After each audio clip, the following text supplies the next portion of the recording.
कड़क कड़ाती ठंड की रात थी। घना कोहरा छाया हुआ था और सड़कें सुनसान पड़ी थीं।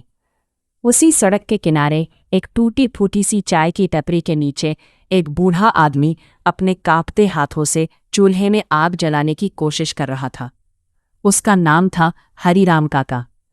ठंडी हवा उसके शरीर को चीरती जा रही थी, लेकिन फिर भी वह हार मानने को तैयार नहीं था।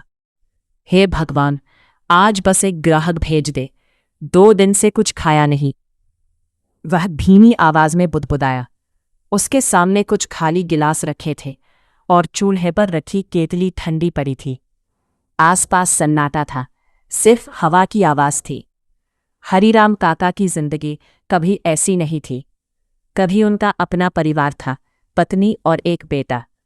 लेकिन कुछ साल पहले उनकी पत्नी बीमार होकर चल बसी। बेटा शहर कमाने गया था, पर फिर कभी वापस नहीं लौटा। तब से हरीराम काका अकेले रह गए।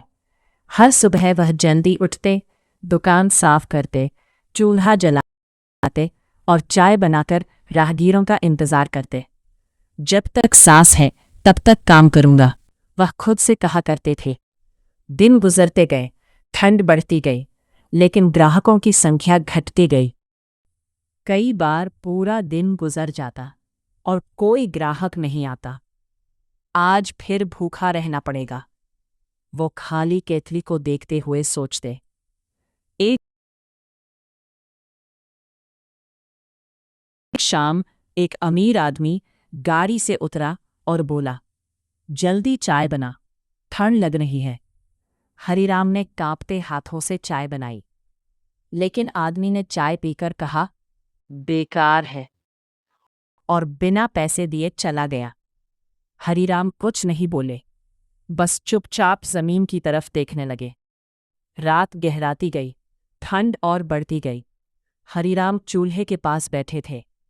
भगवान, अब और कितना इम्तिहान। उन्होंने आसमान की ओर देखा। उसी रात उन्होंने भूखे पेट सोने की कोशिश की, लेकिन नींद नहीं आई। अगली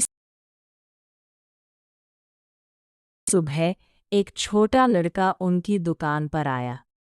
दादा, एक चाय मिलेगी? लड़के ने मासूमियत से पूछा। हरीराम मुस्कुराए। हाँ बेटा, अभी बनाता हूँ। उस दिन से वो लड़का रोज आने लगा।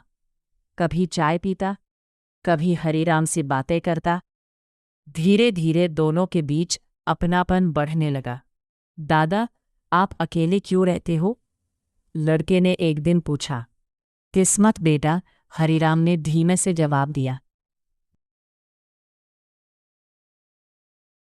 दिन बीतते गए, लेकिन एक रात भयानक तूफान आया। तेज हवा और बारिश ने सब कुछ तहस नहस कर दिया। उनकी चाय की टपरी पूरी तरह टूट चुकी थी। अब मैं क्या करूं? उनकी आंखों में आंसू आ गए। हरीराम निराश होकर वहीं बैठ गए। तभी वही लड़का वहां आया, लेकिन इस बार वह अकेला नहीं था। उसके साथ उसका पिता था, वही अमीर आदमी जिसने कुछ दिन पहले चाय पीकर अपमान किया था। आदमी ने झुककर कहा, काका, मुझे माफ कर दीजिए। मैंने आपका दिल दुखाया था। फिर उसने आगे कहा, आज मैं आपकी मदद करना चाहता हूं। हरीराम चौंक गए। कुछ ही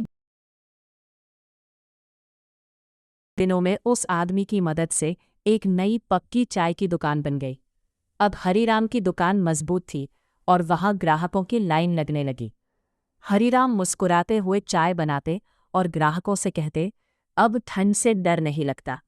उनकी जिंदगी में फिर से रोशनी लौट आई। सुबह की हल्की धूप में हरीराम अपनी दुकान के बाहर बैठे थे। उनके चेहरे पर शांति और संतोष था। उनसे आसमान की तरफ देखा और कहा, धन्यवाद भगवान।